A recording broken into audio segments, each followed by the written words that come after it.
की बेटी बहुत ही सुंदर और गुणवान थी। धनीराम अपनी दोनों बड़ी बेटी उषा और पीकू से भी ज्यादा प्यार अपनी छोटी बेटी सोना को करता था।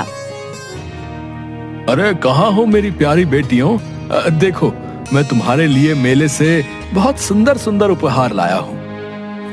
धनीराम की आवाज सुनकर उषा और पीकू बाहर आंगन में आती हैं। अरे वाह पिताजी, आप आ गए, दिखाइए तो जरा आप मेरे लिए मेले से क्या लेकर आए हैं। ये देखो उषा बेटी, तुम्हारे लिए मैं ये झुमके लाया हूँ। तुम्हें झुमके बहुत पसंद है ना, देखो। अरे ये झुमके तो बहुत सुंदर हैं। पिताजी मुझे ये बहुत पसंद आए, धन्यवाद पिताजी। अरे पिताजी आप मेरे लिए क्या लाए हैं, जल्दी से दिखाइए ना, मुझसे तो बिल्कुल भी सब्र नहीं हो रहा है, दिखाइए ना पिताजी। अरे हाँ हाँ पीकू बेटा, ये देखो मैं तुम्हारे लिए ये पायल लेके आया हूँ। मेले में यही सबसे सुंदर पायल थी, हाँ, जो मैंने तुम्हारे लिए खरीद ली। तुम्हें पायल पहनना पसंद है ना? आप मेरे लिए ये पायल लाए हैं? पायल सुंदर है पिताजी, लेकिन मुझे तो ये हार पसंद है, क्या मैं ये ले सकती हूँ पिताजी? ये हार तो मैं सोना बिटिया के लिए लाया हूँ, उस पर ये खूब जचेगा। ये सुनकर पीकू गुस्से से लाल हो जाती है। तभी सोना अपने कमरे में से बाहर आती है। अरे पिताजी आप आ गए, मेरे प्यारे पिताजी, कितनी देर लगा दी आपने आने में। अरे सोना बिटिया, ये देखो मैं तुम्हारे लिए मेले से क्या लाया हूँ। ये देखो, ये हार मैं तुम्हारे लिए लाया हूँ, तुम पर ये बहुत सुंदर लगेगा। सोना हार देखकर बहुत खुश हो जाती है। अरे ये सच में कितना सुंदर है पिताजी, मैं इसे अपनी सहेली रिंकी के जन्मदिन में पहनकर जाऊंगी। आप मुझे लेकर चलेंगे ना पिताजी रिंकी के जन्मदिन पर? नहीं सोना बिटिया, मैं तुम्हें नहीं ले जा सकता। मुझे जरूरी काम से गांव से बाहर जाना है, इसलिए तुम अपनी दोनों बहनों के साथ चली जाना। इसके बाद सोना वो हार लेकर अपने कमरे में चली जाती है और धनीराम भी वहाँ से चला जाता है। वहाँ खड़ी उषा और पीकू ये सब बातें सुन रही होती हैं। तभी पीकू उषा से, देखा उषा दीदी, उस चालाक सोना को कैसे पिताजी ने सबसे सुंदर हार दे दिया। अब वो सोना और सुंदर हार पहनकर हमें रोज जलाएगी।